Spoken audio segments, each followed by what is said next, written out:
The way I negotiate design and construction contracts is really project-specific and client-specific, and there are some instances where it's appropriate for me to negotiate a contract that's one-sided in my client's favor.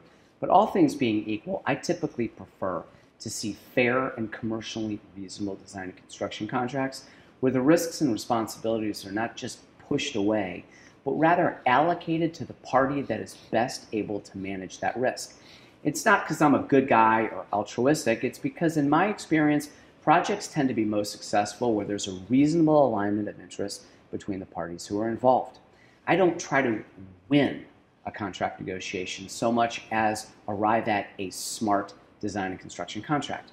So for example, an owner does not necessarily win a negotiation if it imposes such onerous terms on the general contractor that it has no choice but to find fault with the design out of the gate and try to seek change orders for additional money in order to make a reasonable profit.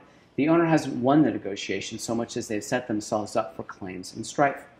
Similarly, Illinois law imposes important restrictions on how far an indemnity clause can go. So if an owner imposes such an onerous indemnity clause on its contractor that a court won't enforce it, the owner hasn't won the negotiation so much as missed an opportunity to negotiate an enforceable indemnity clause that may be of great value to them.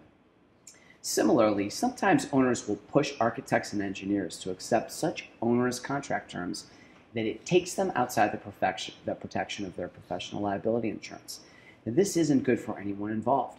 That insurance is an important protection for architects and engineers, but that insurance also protects owners as well. And when owners negotiate the contracts and put themselves outside the protection of that insurance, they don't win the negotiation so much as do themselves a disservice.